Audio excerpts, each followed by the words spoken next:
See? Then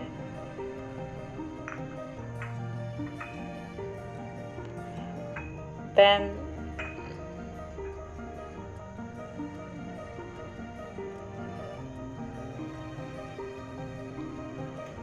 and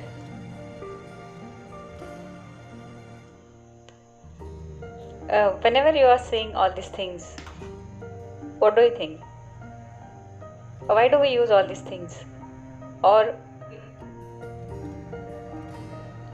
when we do use all these things, uh, for which recipe we use all these things? Any one from these things, whenever you see, you think of a certain drink,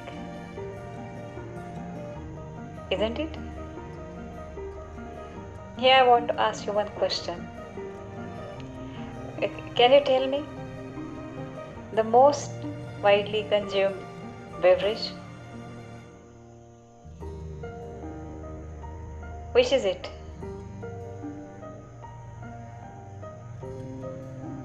Yes, you're right.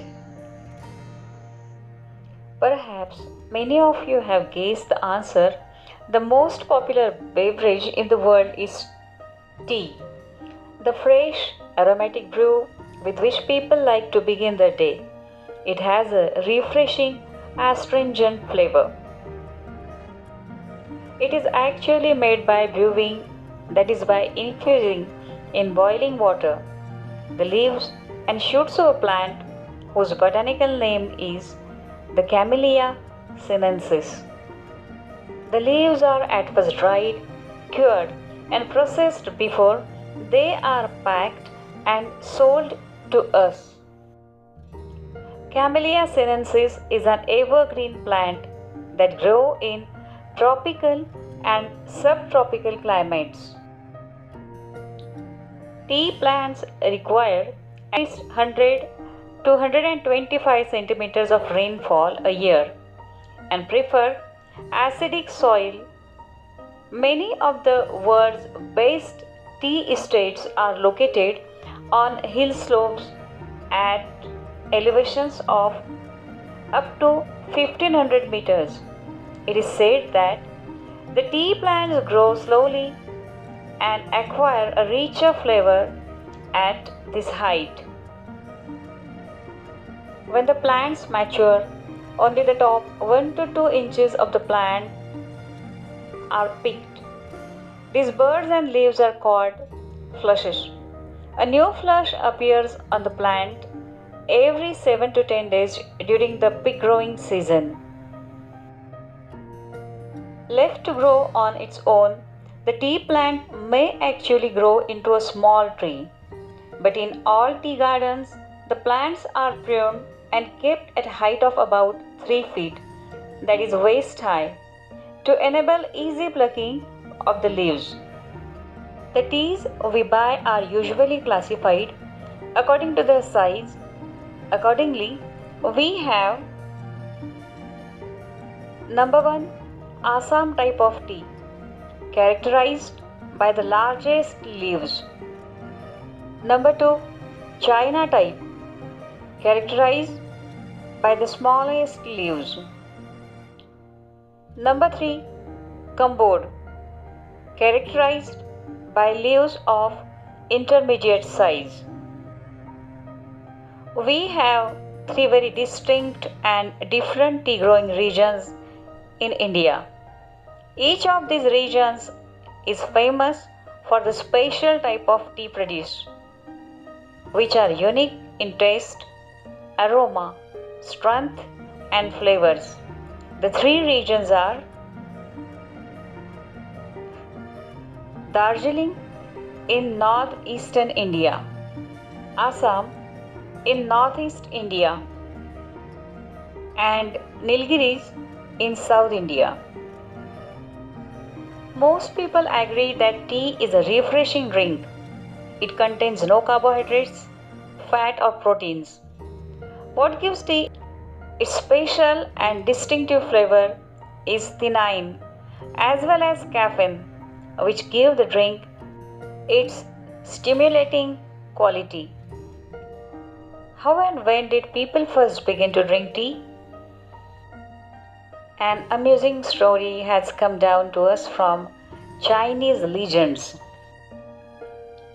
It is said that Emperor Shennong, the father of Chinese agriculture and medicine, was on his travel. When a servant was boiling some water for the emperor to drink, just then a few leaves from nearby tree blew into the boiling water. The water immediately changed color. On drinking the water, the emperor was amazed by the rich flavor and the refreshing quality of the resulting infusion. Excited by the unknown plant and its amazing flavor, he carried out further investigations and discovered that tea had many healing and restorative properties and could also be used as an antidote to certain poisons. Yet another legend tells us that it was a Buddhist monk named Bodhidharma who was the first to use tea as a drink. He was keen to find a herb or a medicinal plant which would help him stay awake and after for a long periods of time in prayer and meditation. After considerable search and trial, he found that chewing leaves from the tea shrub acted as a stimulant, helping him stay awake. It was he who introduced tea among his disciples in China. It is said that Japanese priests studying under Buddhist teachers in China carried tea seeds and leaves back home with them.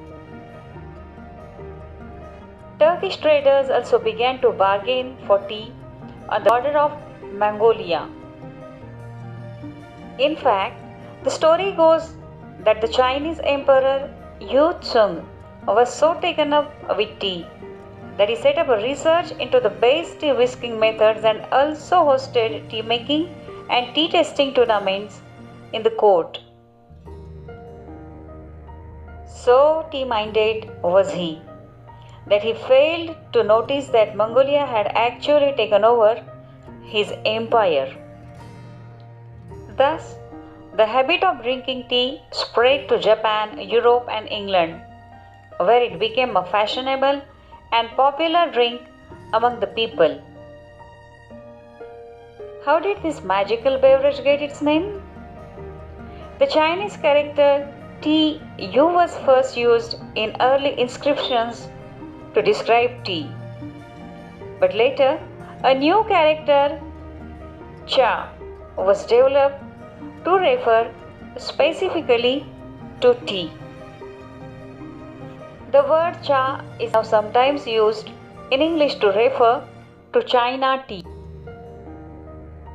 And as we all know, it is very close to the Hindi word chai, which is used all over India to refer to tea.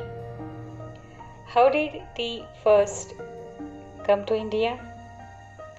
Historians think that tea had been known in India as a medicinal plant since ancient times. But tea was not drunk for pleasure until the British began to establish plantations in the 19th century. In the 1770s, the British East India Company made several unsuccessful attempts to grow tea in Bhutan and Assam with seeds from China. Although these attempts failed, the botanist Robert Bruce in 1823 discovered tea plants growing wild in the upper Brahmaputra valley. In May 1838, the first Indian tea from Assam was sent to England for public sale. Since then, India has gone on to become one of the leading producers of tea in the world.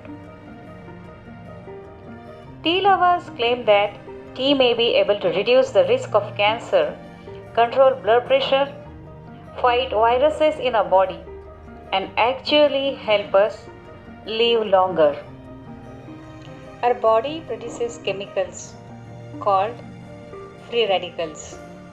They can damage our body and our health. Tea contains antioxidants called flavonoids. Scientists believe these help to protect our system against free radicals. For many people, tea is a popular drink to have with friends. In many countries around the world, tea drinking is an important social occasion. Japan, China, Russia, and Korea have special tea ceremonies and traditions. These ceremonies give people the time to relax and enjoy the taste and the smell of the tea. Most people in Japan belong to a tea club where they go every week to take part in the tea ceremony. Ordinary people also feel that tea ceremonies are spiritual occasions that are closely associated with their religion.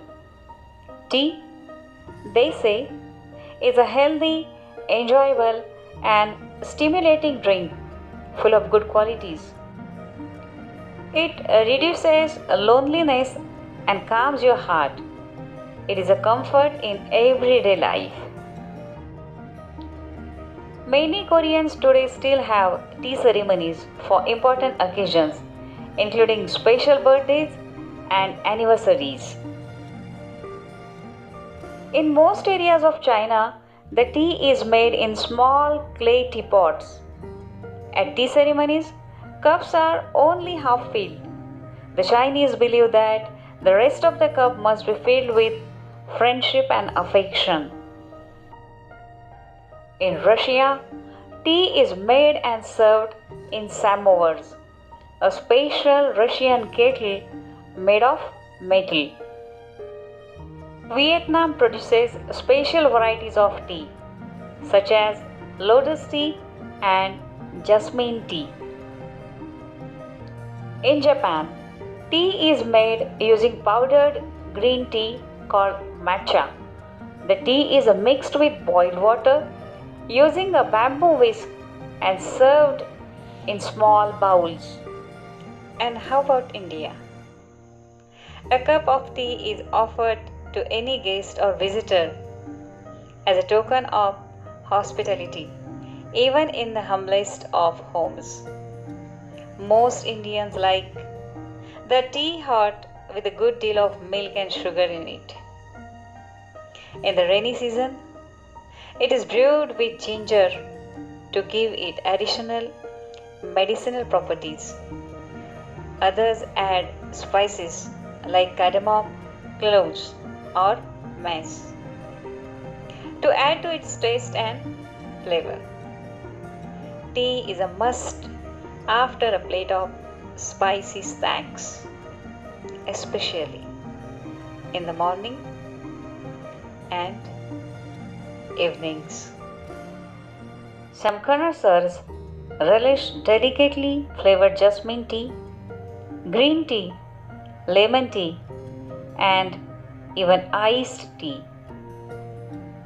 How about you?